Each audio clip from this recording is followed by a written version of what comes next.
श्वास लेते हुए पीछे की तरफ जाते हैं, रुकते हैं 3-4 सेकंड, श्वास छोड़ते हुए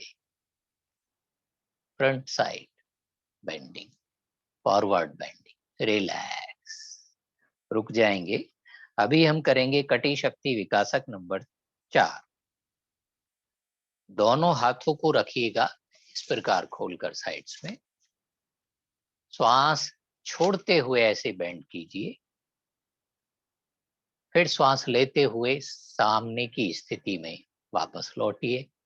श्वास छोड़ते हुए दूसरी तरफ शरीर को बेंड कर दिया, श्वास लेते हुए सामने की स्थिति में वापस लौट आए। इसी प्रकार दूसरी दिशा में 3-3, 4-4 बार दोनों तरफ हम शरीर को बेंड कर देंगे। तो इस अभ्यास से भी कटी वाले क्षेत्र का मसल्स, आर्टरीज, वेन्स, जॉइंट्स को स्ट्रेंथ मिलती है, एक्सरसाइज हो जाता है, एक्टिवेशन आता है। और अभी हम करेंगे कटी शक्ति विकासक नंबर 5, रिलैक्स। दोनों पैरों के बीच में गैप रखिएगा, 2.5-3 फीट, 2 फीट, 2.5 फीट। अभी श्वास लेते हुए दोनों हाथ सामने लाइएगा, श्वास छोड़ते हुए ऐसे बेंड ट्विस्ट किया, श्वास लेते हुए सामने वापस आए, श्वास छोड़ते हुए दूसरी दिशा में हमने बेंड किया, श्वास लेते हुए वापस आ गए, फिर दूसरी तरफ, फिर वापस, फिर दूसरी तरफ। श्वास के साथ तीव्रता से चलते जाइए, बढ़ते जाइए। तो ये हमने कर लिया कटी शक्ति विकासक, रिलैक्स। अभी हम करेंगे जानु शक्ति विकासक। जानु शक्ति विकासक में हम दोनों पैरों को मिलाकर के सम स्थिति में खड़े हुए, यानी कि घुटनों के लिए पैर को पीछे फोल्ड किया और झटके के साथ तेजी से आगे सीधा किया, पुनः फोल्ड किया, फिर सीधा किया। इसी प्रकार से 3-3 राउंड्स दोनों पैरों से हम कर लेंगे सीखने की दृष्टि से, और अपने स्वास्थ्य की दृष्टि से या कक्षा में जब हम करेंगे या कराएंगे तो 8-7 बार तक कर सकते हैं, 10 बार तक। दूसरे पैर के साथ भी यही अभ्यास हम दोहरा लेंगे। ये जानु शक्ति विकासक क्रिया कहलाती है। सरल है, नाम से भी ध्यान रखिए। पूछा भी जा सकता है कि जंगा शक्ति विकासक और जानु शक्ति विकासक क्रियाएं करके दिखाइए। रिलैक्स।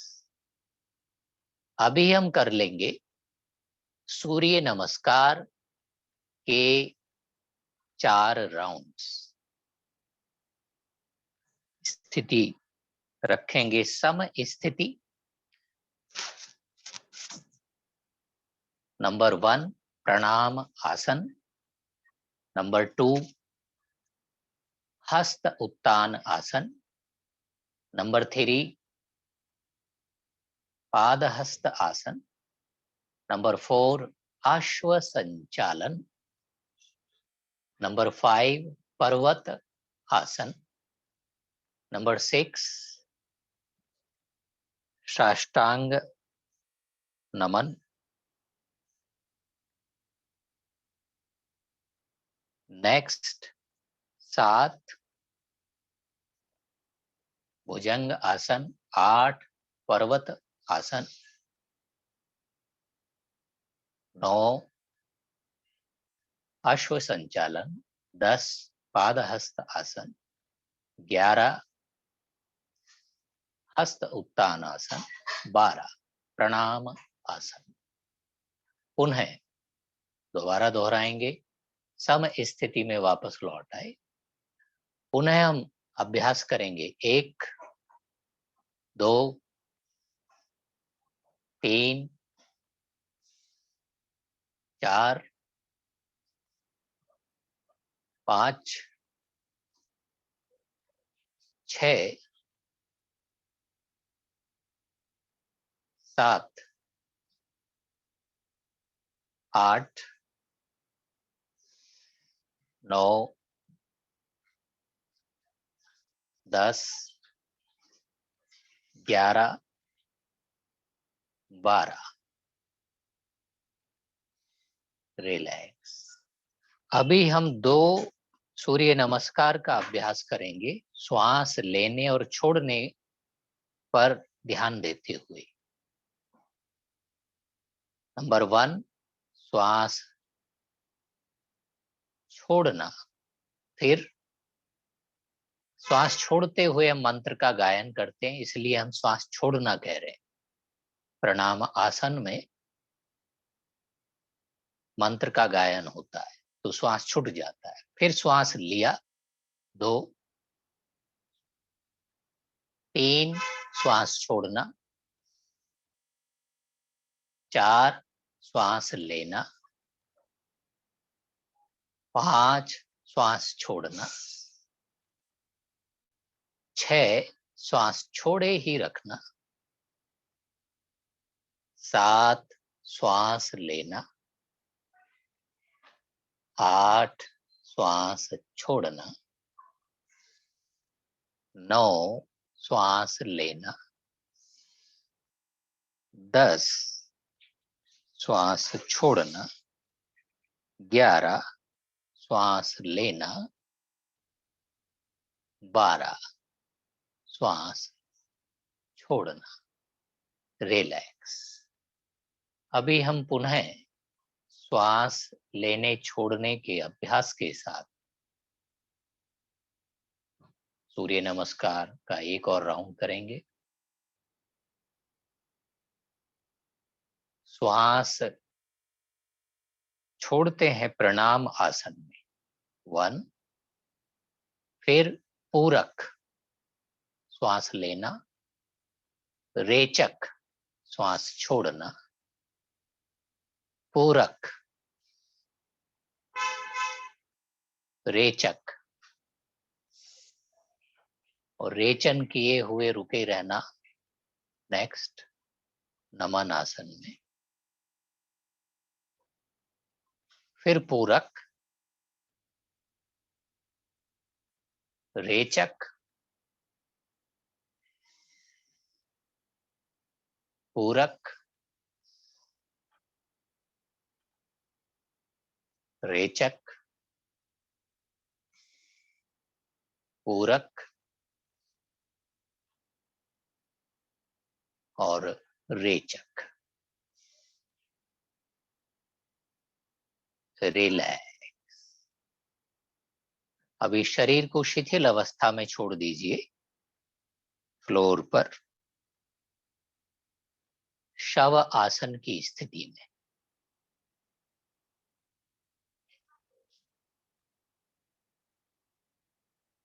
दो मिनट्स के लिए शरीर को एकदम शांत शिथिल छोड़ते हैं शव आसन की स्थिति में।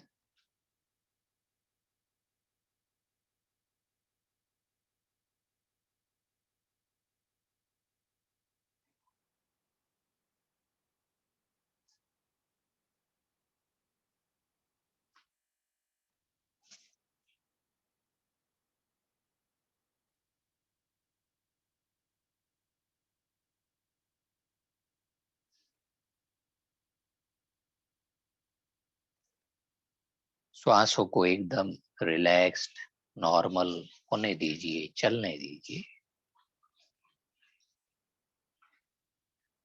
शरीर में कहीं भी तनाव ना हो। शिथिल अवस्था में शरीर के सभी अंगों को ड्रॉप कर दें, छोड़ दें।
रिलैक्स।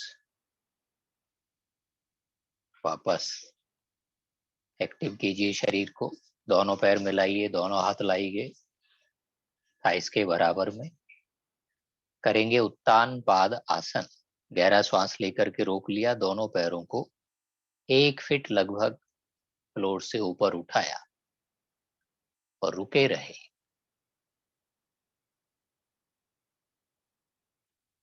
लंबर वर्टिब्रास के लिए, शाइटिका के लिए, लंबर पेन के लिए, वेरिकॉज वेन्स के लिए लाभकारी है।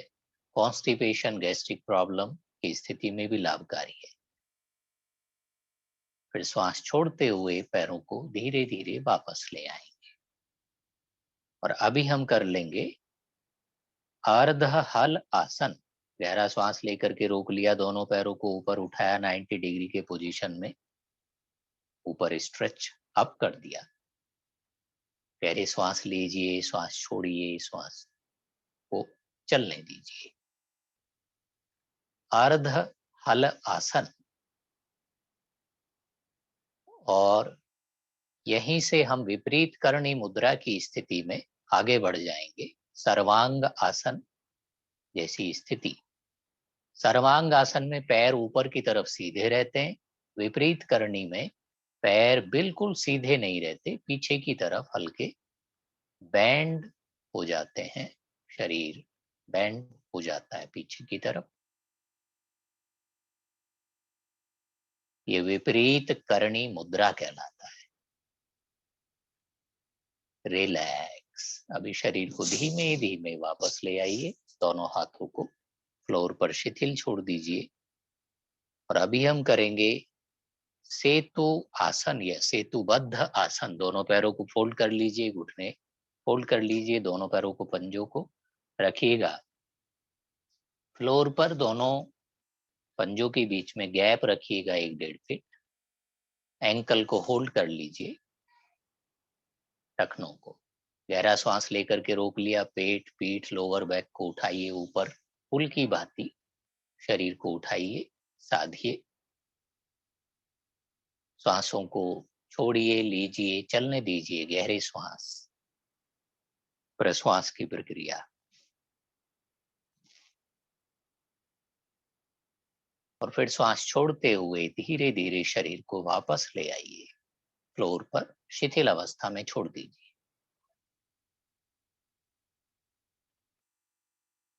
दोनों पैरों को सीधे कर लीजिए। अभी हम करेंगे पवन मुक्त आसन। दोनों हाथ साइड्स में, दोनों पैर मिले हुए। गहरा सांस लेकर के दोनों पैर उठाए ऊपर। श्वास छोड़ते हुए पैरों को फोल्ड कर लिया, फिंगर्स क्रॉस करके नीज को, घुटनों को होल्ड कर लिया, पेट के ऊपर दबाया, पैर के पंजों को आगे की तरफ खींचिए। श्वास लीजिए, छोड़िए, श्वासों की गति चलने दीजिए। थोड़ा consciously deep inhaling, deep exhaling का अभ्यास करें। पवन मुक्त आसन।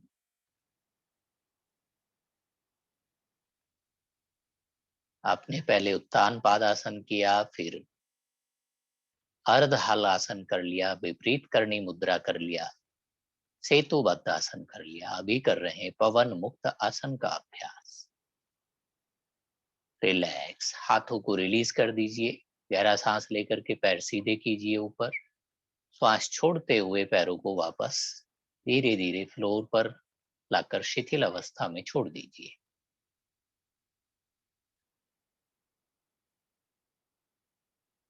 शरीर छोड़ दीजिए शव आसन में 2 मिनट्स के लिए।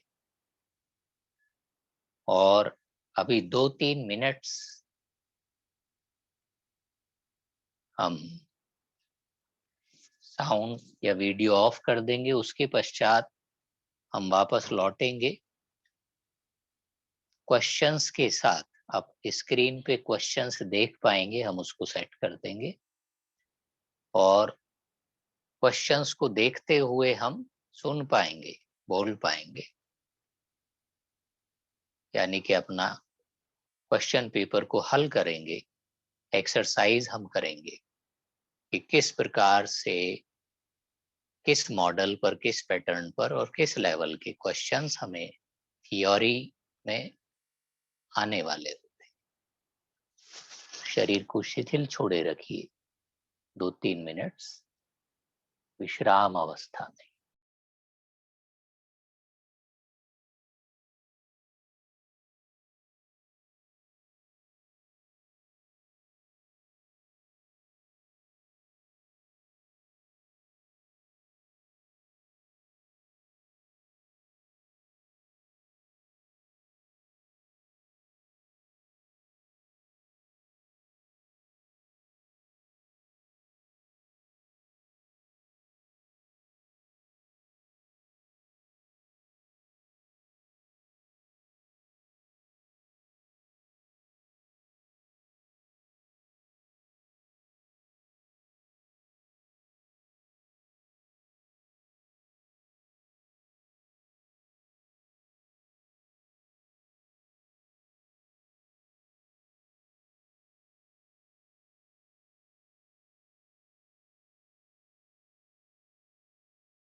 गहरे श्वास लीजिए, गहरे श्वास छोड़िए। शरीर के नस नाड़ियों में, मांसपेशियों में प्राण को संचारित कर दीजिए। शरीर के सभी अंगों को एक्टिवेट कीजिए। पैर के पंजे, टखने, जंघाएं, हाथ, उंगलियां, कोहनियां, कंधे, गर्दन, जबड़े, जिह्वा, नेत्र, और शरीर को साइड में करवट दीजिए और अपने अपने स्थान पर बैठने की मुद्रा में वापस आ जाइए। आप स्क्रीन पर देख पाते होंगे, जैसे एक क्वेश्चन का पैटर्न है, सामने इसमें लिखा है, हिंदी और इंग्लिश दोनों लैंग्वेज में ये आएगा। 60 क्वेश्चंस होंगे, 2 घंटे का समय मिलेगा, यानी कि 2 घंटे के अंदर 60 क्वेश्चंस का आंसर देना है। कौन सा इनमें से सही है, उस पर जो सामने 0 गोल फिगर बना हुआ है उस पर आप क्लिक करेंगे तो वो लॉक हो जाएगा। और यदि आपको लगा कि नहीं नहीं ये गलत हो गया, इसका आंसर तो दूसरा वाला है, तो आप उस पर क्लिक कर दीजिए, तो वो वाला क्लिक हो जाएगा जिस पर आप करेंगे। तो ऐसा नहीं है कि एक बार क्लिक कर दिया तो वो लॉक हो जाएगा और फिर छेड़ नहीं पाएंगे। जब तक आप एग्जाम को सबमिट नहीं करते हैं, जमा नहीं करेंगे, तब तक आप उसमें चेंज कर सकते हैं कभी भी, किसी भी समय। लास्ट में भी अपने किए हुए क्वेश्चंस के आंसर को समझ के, देख करके उसमें किसको सही करना है, कहाँ से आपको किस क्वेश्चंस को देखना है, करेक्ट करना है, उसका आंसर वो कर सकते हैं। अभी जैसे ये क्वेश्चन है, विच सेंस ऑर्गन रिप्रेजेंट्स स्पेस, कौन सी इंद्रियां आकाश को प्रतिनिधित्व करती है। तो ये थोड़ा सा क्लासिकल है, डिफिकल्ट हो सकता है, हर किसी को इसका संज्ञान नहीं होता, लेकिन ये क्वेश्चंस इस तरह के 2-4 क्वेश्चंस रहते हैं, कठिन भी, बाकी सरल रहते हैं, मीडियम लेवल के रहते हैं। तो समझना है, ये क्वेश्चंस हमने पैटर्न ये रखा है ताकि आप समझ पाएं, देख पाएं, और इससे संबंधित आपको अभ्यास भी हो जाए और नॉलेज भी बढ़े। देखिए 5 ज्ञान इंद्रियां हैं। कौन कौन सी?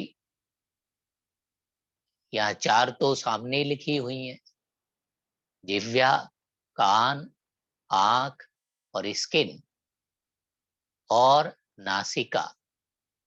नाक, ये 5 ज्ञान इंद्रियां हैं। अब ये जो पांचों ज्ञान इंद्रियां हैं, ये किसी न किसी प्रकार के जो 5 तत्व हैं, जिसे पंच भौतिक तत्व कहते हैं, पृथ्वी, जल, अग्नि, वायु, आकाश।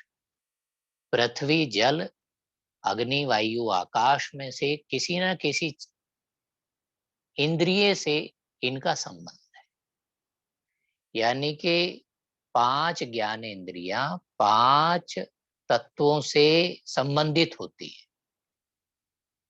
तो ये समझना पड़ेगा, भविष्य के लिए आपको प्रैक्टिस में, नॉलेज में आ जाएगा।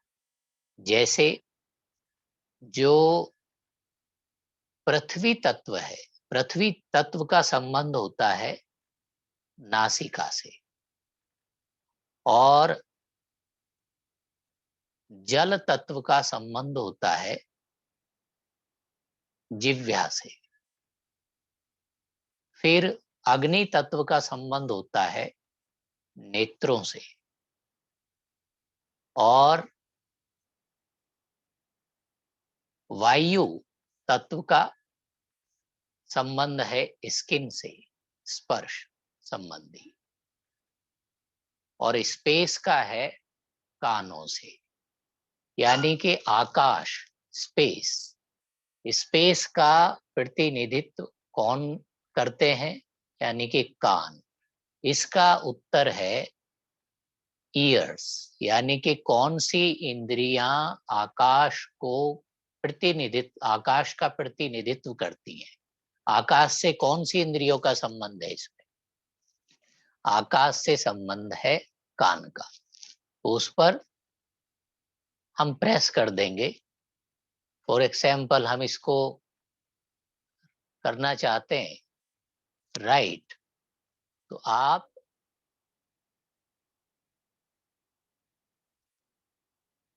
इस पर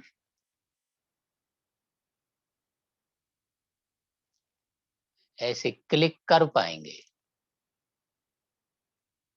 ये जो मैंने अभी समझने की दृष्टि से ये कर दिया है, ताकि आप इसको हाईलाइट होता हुआ देखें। अदरवाइज आप इसको जो ईयर्स पर देख रहे हैं, ये बिंदु रेड है, इस रेड के स्थान पर वहां पर ब्लू शो होगा। आप मान लिया यहाँ क्लिक किया, ईयर्स पर ये लॉक हो जाएगा। फिर आप आगे दूसरे क्वेश्चंस पे बढ़ जाएंगे। तो इस तरह से ये चलता जाएगा। दूसरे क्वेश्चंस पर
अभी ये क्वेश्चन नंबर नेक्स्ट हमारे सामने है। इस पे लिखा है सूक्ष्म व्यायाम को यानी कि फिर खाली स्थान है। सूक्ष्म व्यायाम किसको उत्तेजित करता है, यानी कि सूक्ष्म व्यायाम से किन किन को लाभ मिलता है, ऐसे समझ सकते हैं। सूक्ष्म व्यायाम से क्या क्या लाभ होता है? कंसंट्रेशन बढ़ता है, श्वास पर अवेयरनेस बढ़ता है, जॉइंट्स का मूवमेंट भी होता है। तो इन सभी में से क्या होता है? सूक्ष्म व्यायाम, लाइट एक्सरसाइजेस करने से हमें क्या लाभ होते हैं? तो इसमें चौथा जो ऑप्शन है, जिसमें हम कह रहे हैं कि all of above, all of above इसका आंसर है। यानी कि जब हम लाइट एक्सरसाइज करते हैं, सूक्ष्म व्यायाम, सारे लाभ मिलते हैं हमें। श्वासों के ऊपर भी लाभ मिलता है, जॉइंट्स के ऊपर भी लाभ मिलता है, कंसंट्रेशन भी हमारा होता है। तो सभी पर ये लाभ करता है। ऐसे ही नंबर नेक्स्ट, आप सामने स्क्रीन पर देख रहे होंगे प्रश्न, ये है आरोग्य का यौगिक हल।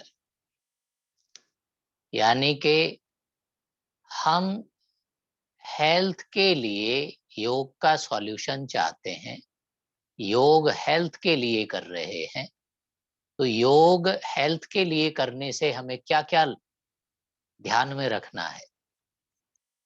यानी कि स्वास्थ्य के सुधार के लिए यदि हम योग का अभ्यास करते हैं तो क्या क्या ध्यान रखना है? केवल योगासन करने से ही काम नहीं चलेगा, और भी कुछ चीजें हैं, जैसे जीवन शैली में परिवर्तन करना पड़ेगा। फिर ये कह रहे हैं आहार में संयम चाहिए। फिर ये कह रहे हैं मनोरंजन में भी, यानी कि गीत संगीत भजन कीर्तन खेल कूद घूमना फिरना देशाटन, ये मनोरंजन में भी हमें संयम चाहिए। तो ये नीचे लिखा है ऑल ऑफ अबव, तो राइट आंसर इसका ऑल ऑफ अबव है, ऊपर के सभी। यानी कि यदि हम स्वास्थ्य के लिए योग को कर रहे हैं तो हमें अपने लाइफ स्टाइल में भी चेंज करना पड़ेगा, भोजन भी मॉडरेट लेना पड़ेगा, और मनोरंजन में भी हमें संयम रखना पड़ेगा। इस प्रकार से ये हमें यहाँ शो हो रहा है। अभी नेक्स्ट हम क्वेश्चन ये देखेंगे,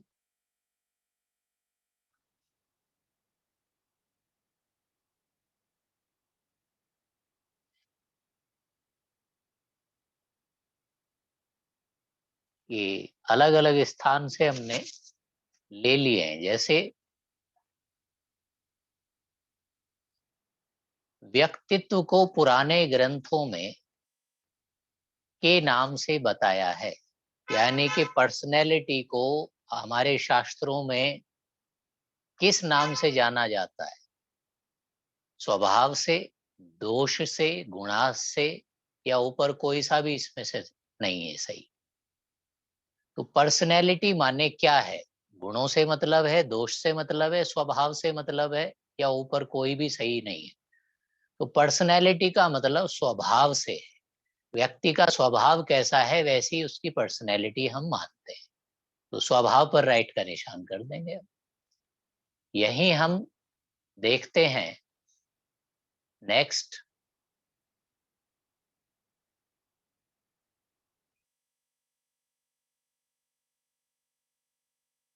concept of disease is explained in yoga text. रोगों के बारे में, डिजीज डिसऑर्डर्स के बारे में किस शास्त्र में चर्चा किया गया है? वैसे तो रोगों के बारे में सभी में ही चर्चा है, कम या ज्यादा मात्रा में, लेकिन विशेष रूप से जो चर्चा है वो है योग वशिष्ठ। जो योग वशिष्ठ, गुरु वशिष्ठ ने, यानी कि वशिष्ठ योग जो है, गुरु वशिष्ठ ने जो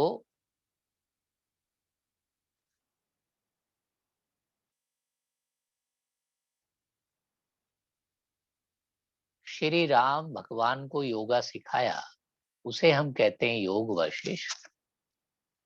और ये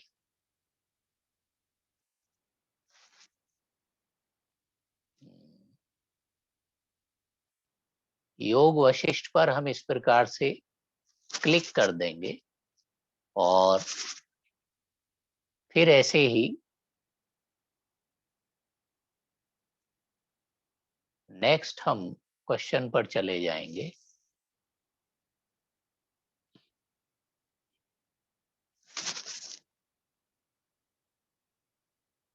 भारतीय संस्कृति में तत्व ज्ञान यानी कि फिलॉसफी को क्या कहा जाता है, किस रूप में जाना जाता है? यानी कि फिलॉसफी को क्या कहते हैं? योग कहते हैं, दर्शन कहते हैं, सांख्य कहते हैं, मीमांसा कहते हैं।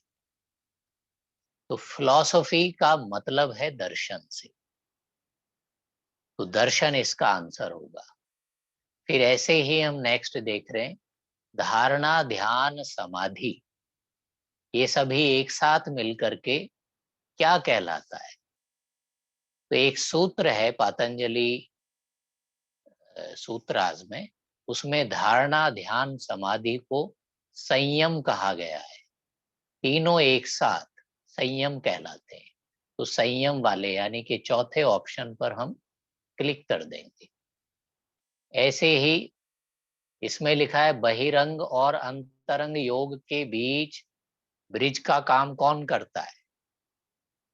यानी कि बहिरंग योग क्या है? यम, नियम, आसन, प्राणायाम। और अंतरंग योग क्या है? धारणा, ध्यान, समाधि। इनके बीच में क्या है? यम, नियम, आसन, प्राणायाम, प्रत्याहार। यानी कि प्रत्याहार बहिरंग योग और अंतरंग योग को जोड़ने का काम करता है। तो प्रत्याहार पर हम क्लिक कर देंगे।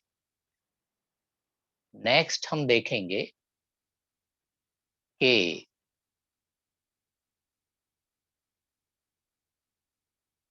जो यहाँ पर लिखा है, पहले रिक्त स्थान है, रिक्त स्थान के बाद पूछा गया है कि हड्डी को और मांसपेशियों को जोड़ने का काम करता है। कौन करता है? हड्डियों को, मांसपेशियों को लिगामेंट्स जोड़ते हैं, या टेंडन्स, या नर्व्स, या ऊपर कोई सा नहीं है इनमें से। तो ऐसे क्वेश्चंस आएंगे, कुछ कठिन होंगे, कुछ सरल होंगे, कुछ मीडियम टाइप के होंगे, मिक्स्ड, मिले जुले रहेंगे। तो हड्डियों को और मांसपेशियों को जोड़ने का कौन काम करते हैं? ये करता है टेंडन। अभी इसमें लिखा है कि उपनिषदों में केंद्रीय विषय क्या है?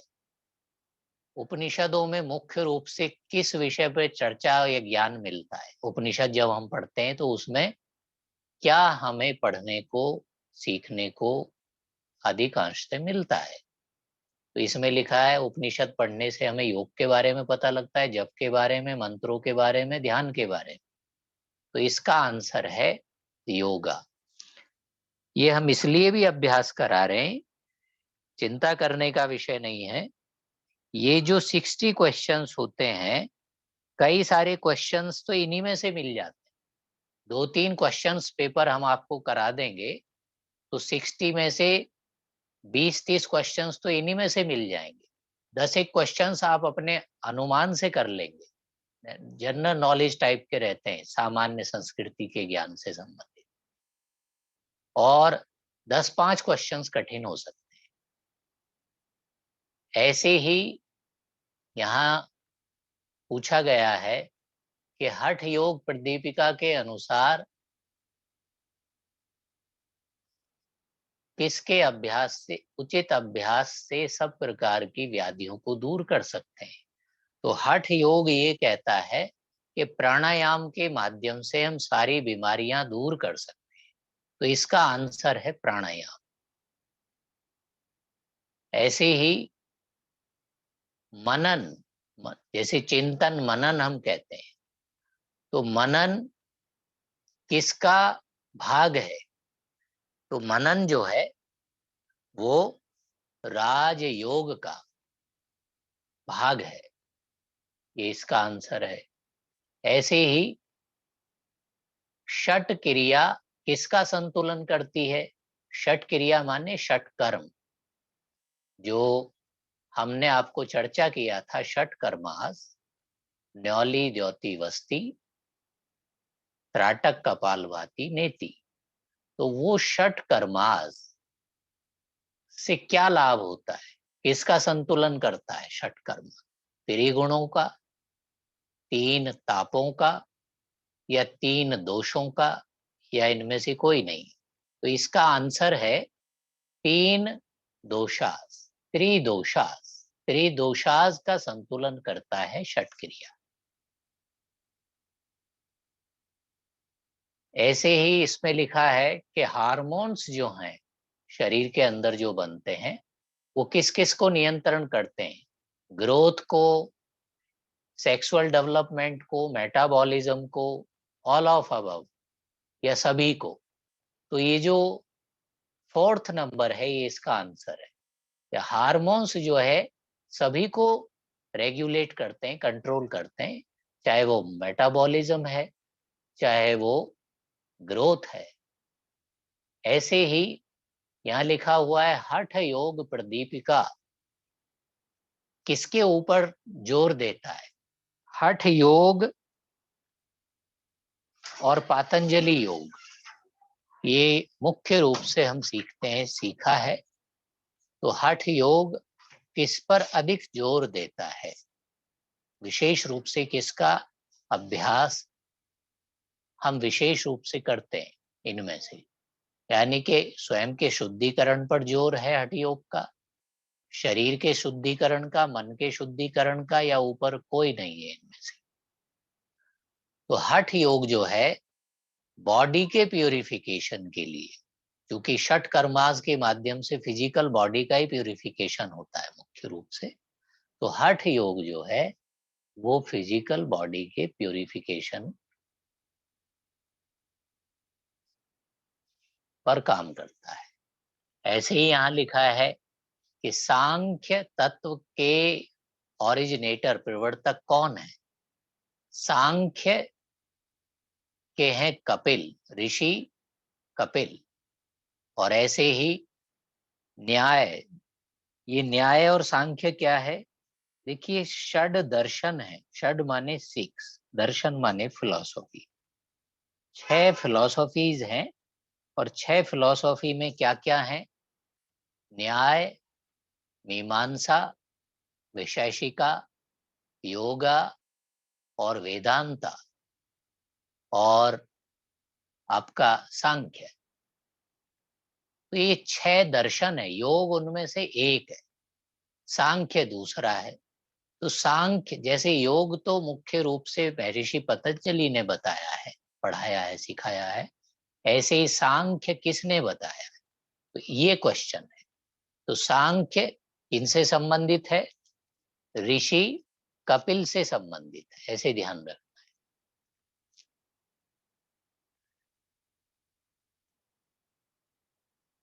यहां लिखा हुआ है आदि योगी या आदि गुरु किनको कहा जाता है? श्री कृष्ण भगवान को, शिव को, सनत कुमार को, किनको? आदि योगी सब सुनते हैं इसको। आदि योगी शिव भगवान को कहा जाता है, या आदि गुरु, यानी कि सबसे पहले, सबसे पुराने, सबसे शुरुआत के गुरु कौन थे? वो आदि योगी शिव है। और ये 4 चैप्टर्स हैं।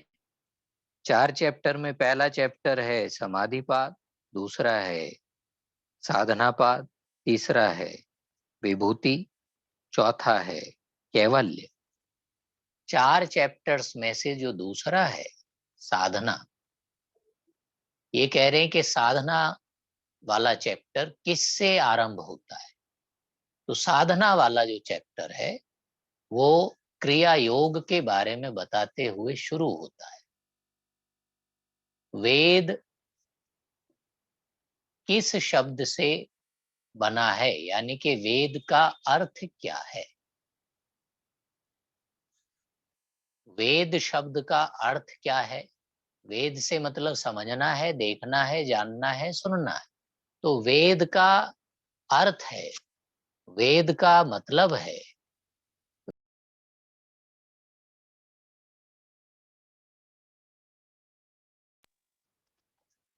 वेद माने जानना। तो हम जानने वाले हिस्से पर हम क्लिक कर देंगे या पॉइंट कर देंगे। तो इस प्रकार से ये इस तरह के क्वेश्चंस हमें इसमें देखने को मिलेंगे, प्राप्त होंगे। अभी हम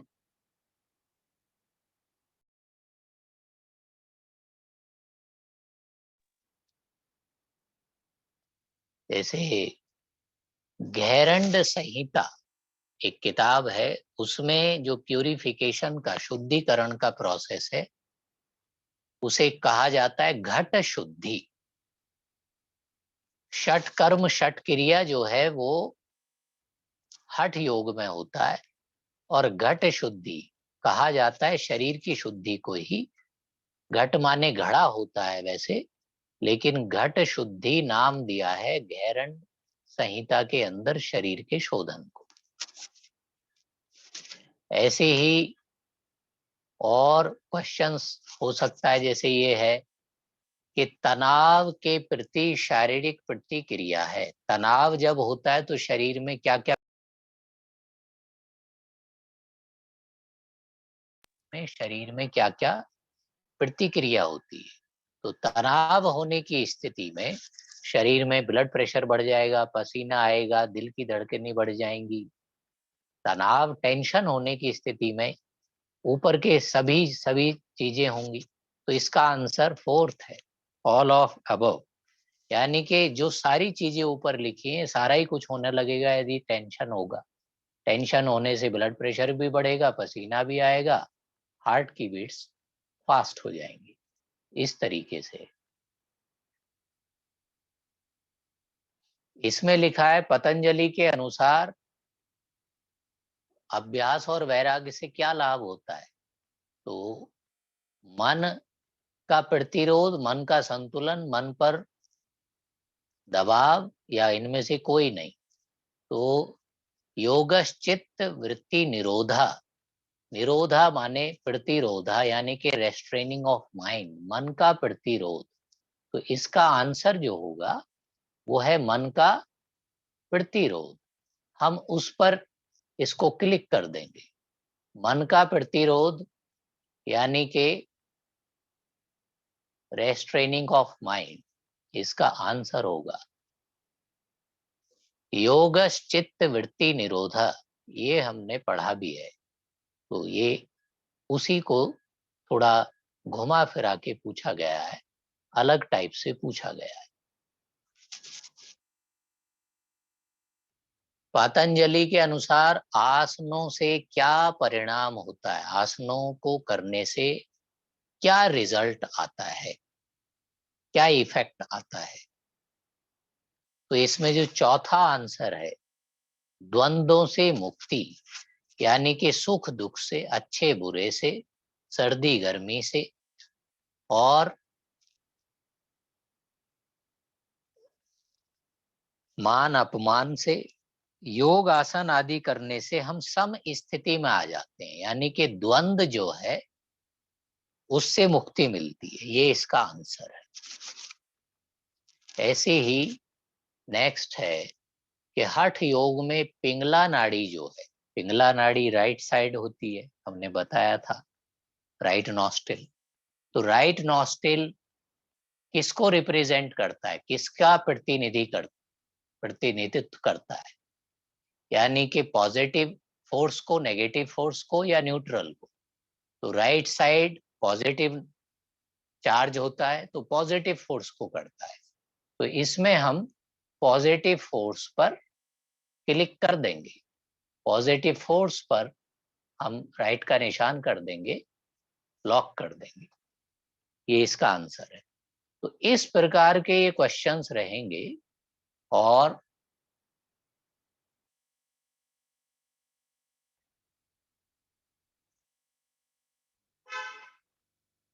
जैसे इसमें लिखा है द फर्स्ट फेज ऑफ ज्ञान योग, ज्ञान योग की पहली अवस्था का नाम क्या है?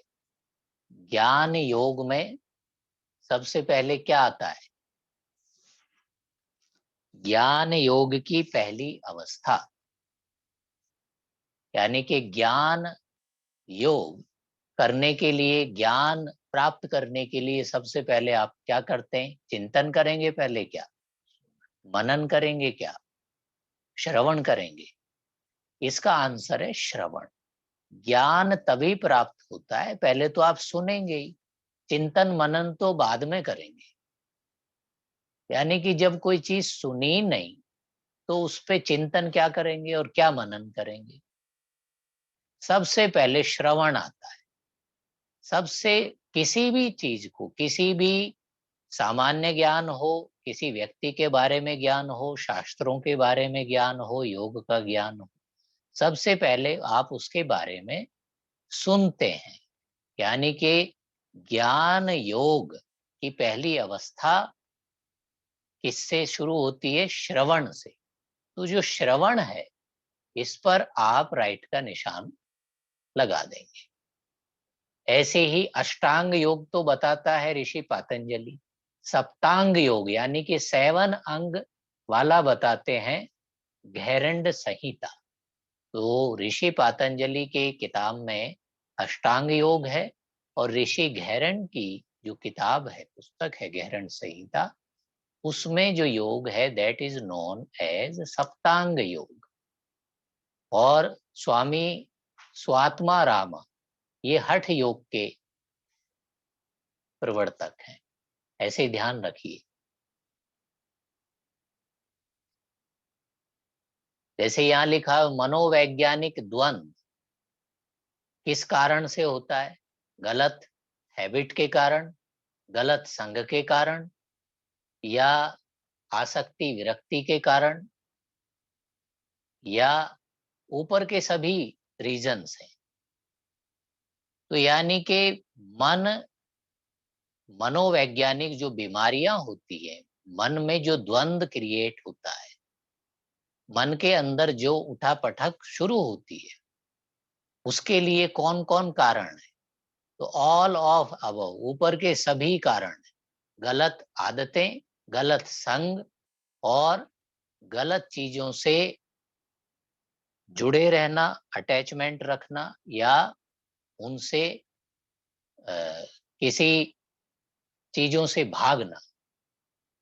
किसी चीज से हम बचते हैं और किसी चीज के हम शौकीन हैं। दोनों स्थिति में ही मन मस्तिष्क में द्वंद रहता है। आप उलझे रहते हैं, टेंशन में रहते हैं, साइकोलॉजिकली सिक रहते हैं। तो ये इसका आंसर है। ऐसे ही चित्त, शरीर, आत्मा, यानी कि माइंड बॉडी स्पिरिट, इनमें से माइंड बॉडी स्पिरिट पर कौन सा काम करता है? योगासन से माइंड बॉडी स्पिरिट पे काम होता है, प्रार्थना से, जप से, या ऊपर के सभी हैं?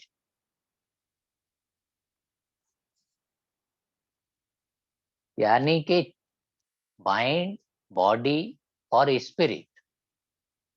योगासन तो केवल शरीर पे काम करता है। जप जो है मन मस्तिष्क पे काम करता है। प्रेयर अंतर आत्मा के, परमात्मा आत्मा के स्तर पे काम करता है। तो ऊपर के सभी, यानी कि माइंड बॉडी स्पिरिट पर यदि हमें काम करना है तो ऊपर के जो सभी अभ्यास हैं वो हमें चाहिए। ये इसका आंसर हुआ। तो ऐसे हमें इस प्रकार के क्वेश्चंस, ये हमने एक क्वेश्चन पेपर रखा सामने, इसमें से कुछ कठिन है, कुछ सरल हैं, और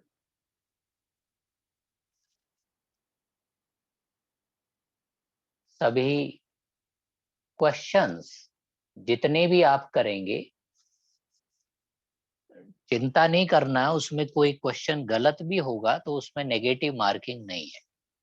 यदि उसमें से 40 सही हैं, 50 सही हैं, तो 10 जो गलत हैं वो गलत के कारण आपके नंबर उसमें कम नहीं होंगे, यानी कि नेगेटिव मार्किंग नहीं है।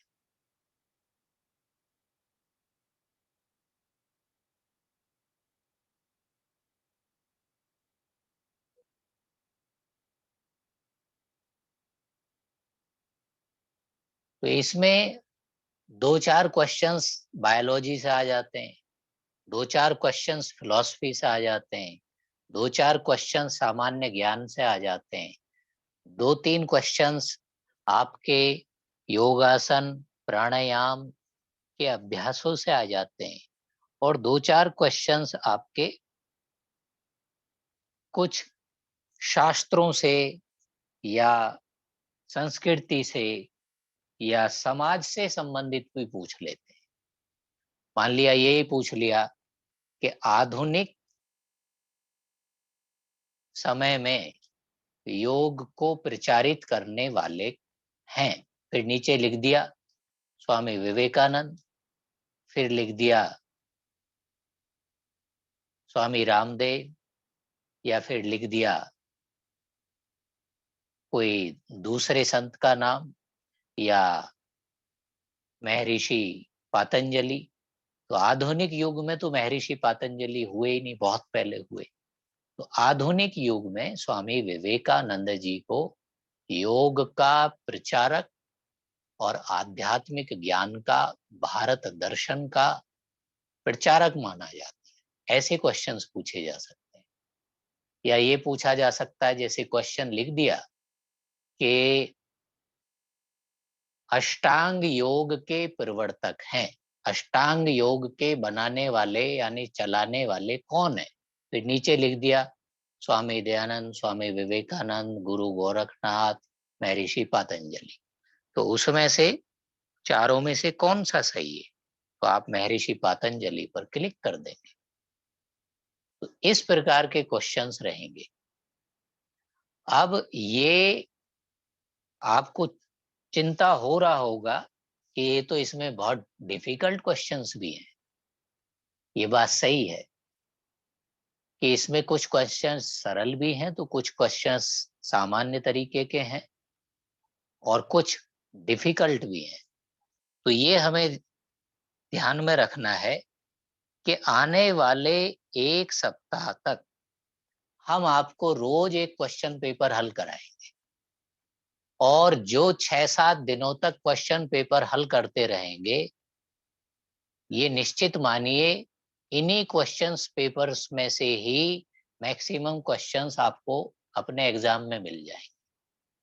तो यदि आपने ये क्वेश्चन पेपर 5-6 दिनों में जो हम कराएंगे, यानी कि 150-200 क्वेश्चंस यदि आपने ठीक से कर लिए, बार बार हम कराएंगे, कल फिर रिपीट करेंगे, तो जिन्होंने इनको ठीक से कर लिया उन्हें पास होने में कोई दिक्कत नहीं है। और बाकी जो प्रैक्टिकल होगा, प्रैक्टिकल में तो आपको हमने ये सब चीजें कराई हैं, वो आपसे कराया जाएगा, पूछा जाएगा, देखा जाएगा कि ये करके दिखाइए, ये बताइए, या आपसे कोई क्वेश्चन योग आसन के, प्राणायाम के, या यही पूछ लिया कि सेक्शनल ब्रीदिंग क्या होता है बताइए, या अपने पसंद के 3 आसन करके दिखाइए, या ये कहा जा सकता है कि सूर्य नमस्कार कीजिए और सूर्य नमस्कार में जितने भी आसन हैं सबके नाम बताइए। तो आप सूर्य नमस्कार करते जाएंगे, साथ साथ हर एक आसन का नाम बताते जाएंगे। इस प्रकार से प्रैक्टिकल होगा। अब यदि किन्हीं के मार्क्स कम आते हैं, चूंकि इसमें 70% पर पास होते हैं, 70% पर पासिंग है, यानी कि 33% पे, जैसे हम यूपी बोर्ड में मानते हैं कि 100 में से 33 आ जाएं तो पास हो जाते हैं, यहाँ इसमें ऐसा नहीं है। इसमें 70% यानी कि 60 क्वेश्चंस में से 42 सही होने ही चाहिए। 60 में से 42 सही होंगे तो आप पास हैं, नहीं तो फेल है। अब फेल है तो फिर क्या होगा, आप 1 महीने में या 2 या 3 महीने में दोबारा एग्जाम दे दीजिए। 200-500 रुपया कुछ उसका एक्स्ट्रा जमा होता है और बाकी शुल्क नहीं लगेगा। तैयारी करके उसकी परीक्षा दे दीजिए। और इसमें हम आपको क्वेश्चन पेपर्स शेयर कर देंगे कि जिससे जो पहले क्वेश्चन पेपर हुए पिछले वर्षों में अनसॉल्व्ड मानिए आप, यानी कि जैसे पहले के जो क्वेश्चन पेपर हैं उनको देखने से एक आइडिया मिल जाता है कि अच्छा इस प्रकार के क्वेश्चंस आएंगे, ये इनके आंसर्स हैं और ये पैटर्न होगा, इस तरीके के ऑब्जेक्टिव क्वेश्चंस आएंगे। पहले प्रश्न लिखा होगा, नीचे 4 ऑप्शंस होंगे, 4 में से एक सही होगा। अब जिनको ये क्वेश्चंस के आंसर आते हैं उनके लिए तो 60 क्वेश्चंस करना मुश्किल से 30-40 मिनट्स का काम है। यानी कि प्रश्न पढ़ा, आंसर पे टिक कर दिया, प्रश्न पढ़ा, जो आंसर है उस पे टिक कर दिया, फिर नेक्स्ट क्वेश्चन से हमने नेक्स्ट प्रेस कर दिया, तो नेक्स्ट पे लिखते प्रेस करते ही नेक्स्ट क्वेश्चन आ जाएगा, फिर उस पर टिक कर दिया, फिर नेक्स्ट, और सबसे लास्ट में 60 क्वेश्चंस के बाद फिर लिखा आएगा सबमिट। सबमिट कर दीजिए अपनी आंसर शीट को। सबमिट के बाद उस पर लाइन आ जाएगी कि आपका एग्जाम सबमिट हो चुका है, जमा हो चुका है, अब आप क्विट कर सकते हैं, छोड़ सकते हैं, तो फिर एग्जिट कर दें। इस तरीके से ये परीक्षा का पैटर्न है, टाइप है, लेवल है, और इस प्रकार के क्वेश्चंस इस ऑब्जेक्टिव टाइप के पैटर्न में हमसे पूछे जाते हैं। इनमें कुछ सरल, कुछ मिक्स लेवल के, मीडियम लेवल के, कुछ कठिन क्वेश्चंस भी रहेंगे। तो ये आप कल परसों में और आने वाले दिनों में हम कुछ और क्वेश्चन पेपर्स भी, कुछ और क्वेश्चंस भी आपको अभ्यास कराएंगे, ताकि आपको पिछले वर्षों में आए कुछ क्वेश्चंस आपको पता लग जाएं कि अच्छा ये क्वेश्चन पहले पूछे गए हैं। और अच्छी बात ये है कि मैक्सिमम क्वेश्चंस वही रिपीट होते रहते हैं। क्वेश्चन, कुछ ही क्वेश्चंस नए होते हैं, बाकी क्वेश्चंस घूम फिर के 2-4 वर्षों में वही आते रहते हैं। तो ये अभी इसमें सरलता है, आगे शायद ये और कठिन हो जाएगा आने वाले वर्षों में, और इसका लेवल और इसकी कठिनता बढ़ जाएगी। वो इस कारण भी कि फिर ऑनलाइन एग्जाम नहीं होगा। अभी तो ऑनलाइन भी है, ऑफलाइन भी है।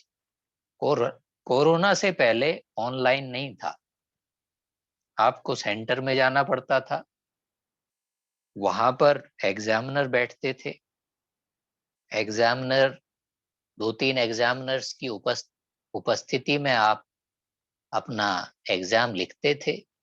यानी कि क्वेश्चन पेपर मिलता था, उसी में क्वेश्चन लिखे हुए, उसी में आपने राइट का निशान लगाना और वो फिर वहां जमा हो जाएगा। अब आपके पास में कुछ नहीं है, वो मिला, वहां आपने जमा कर दिया। तो इस तरह पहले होता था, अभी ऑनलाइन है।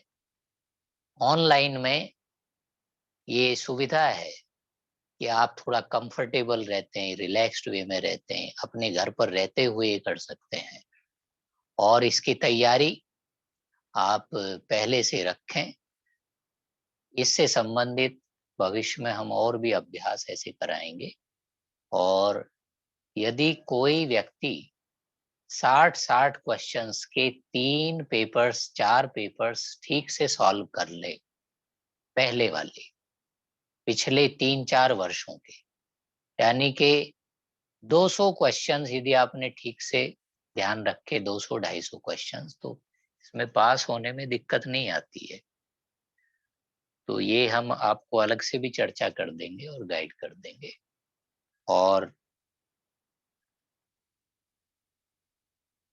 कुछ सावधानियां क्या रखनी है ऑनलाइन एग्जाम में, कैमरा कैसे ऑन रखना है, आसपास कोई ना हो कैसे ध्यान रखना है, आप लैपटॉप या मोबाइल यूज ना कर रहे हो उसमें आपको अनुमति नहीं है, इधर उधर देखना अलाउड नहीं है, बोलना अलाउड नहीं है, लिखना भी अलाउड नहीं है, मोबाइल देखना अलाउड नहीं है, किसी से बात करना अलाउड नहीं है।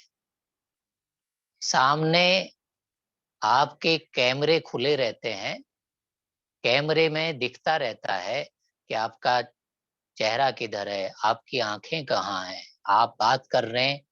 तो ये जो इसका सिस्टम है इतना सेंसिटिव है, आपने जरा सा कानाफूसी भी किया किसी से कुछ पूछने की इच्छा से या बोलने की इच्छा से, तो वहां उन्हें तुरंत उस पर वाइब्रेट हो जाएगा कि आप बोल रहे हैं। तो वहां से तुरंत कहा जाएगा बोलिए मत। एक दो बार कहा जाएगा और फिर आपको रेड फ्लैग दिखा दिया जाएगा कि आप रेड जोन में आ गए हैं, आप मान नहीं रहे। तो एक दो बार ऐसी भी घटना होती है कि किसी से कोई गलती हो गई है, इधर उधर देख लिया या बोल रहे हैं, या आप मोबाइल यूज कर रहे हैं। तो कभी कभी फोन भी आता है, आपको मान लिया सेंटर से ही फोन आ गया ऑफिस से, तो आप फोन अटेंड कर रहे हैं। तो फोन अटेंड करते हुए स्थिति में बहुत आवश्यक है, तभी वो फोन करते हैं सेंटर से, अदरवाइज आप फोन को अलग रख दीजिएगा उस समय। फोन अटेंड नहीं करेंगे, अदरवाइज वहां तुरंत मैसेज आ जाएगा आपको कि आप फोन पर बात मत कीजिए, और आप फिर भी नहीं मानते हैं तो आपको ब्लॉक कर दिया जाता है, परीक्षा रद्द कर दी जाती है, कैंसिल कर दी जाती है। तो ये सिस्टम बहुत अच्छा हाईटेक सिस्टम बना हुआ है। ऐसा नहीं है कि कोई हमें देख नहीं रहा है, कोई हमें सुन नहीं रहा है। और उसके नियम है कि आप 2 घंटे के बीच में उठ के भी नहीं जा सकते। ऐसा नहीं है कि बीच में एग्जाम चल रहा है, आप बीच में उठ करके चले गए, घूम फिर के आ गए, पानी पी के आ गए, या किसी से कुछ जानकारी ले लिया या प्रश्न का आंसर पूछ लिया और तब आ गए। 2 घंटे तक वहीं बैठे रहना है, या जब तक आप पेपर को आंसर शीट को सबमिट नहीं कर देते। तो ये इंस्ट्रक्शंस की जानकारी, ये नियम, ये इंस्ट्रक्शन सब आपको प्राप्त भी होंगी जब आपको फॉर्म भर दिया जाएगा।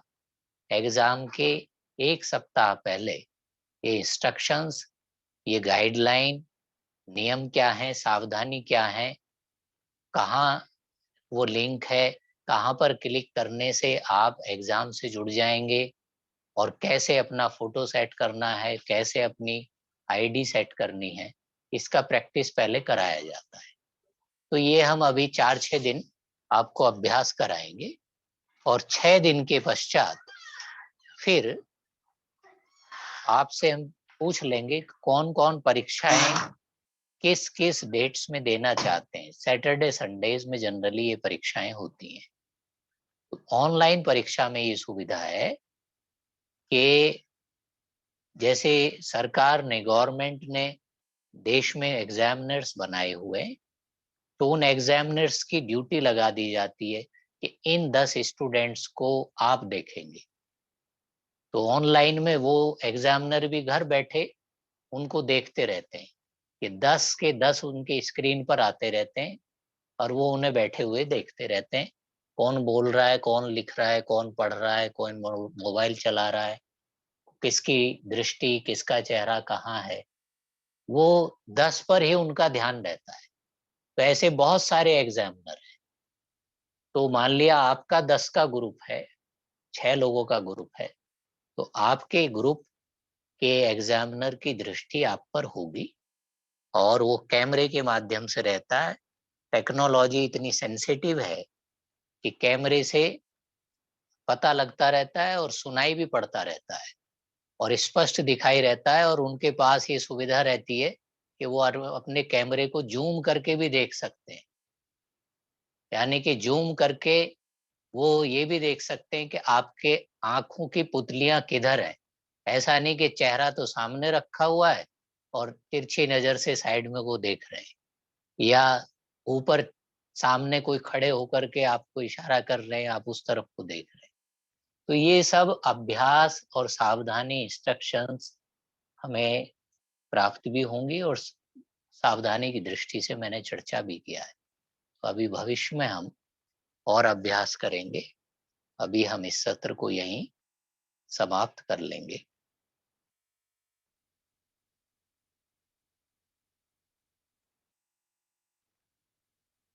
करेंगे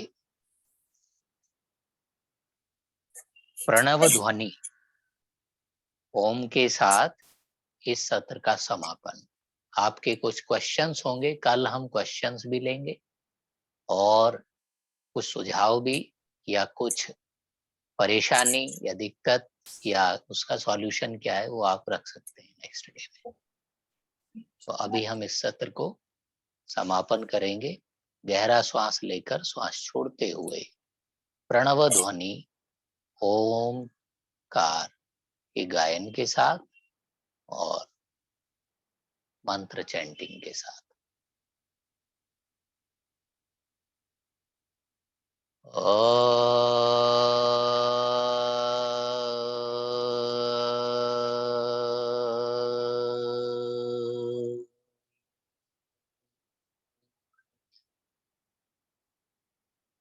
सर्वे भवन्तु सुखिनः, सर्वे सन्तु निरामयाः, सर्वे भद्राणि पश्यन्तु, मा कश्चित् दुःखभाग् भवेत्। ॐ शान्तिः शान्तिः शान्तिः।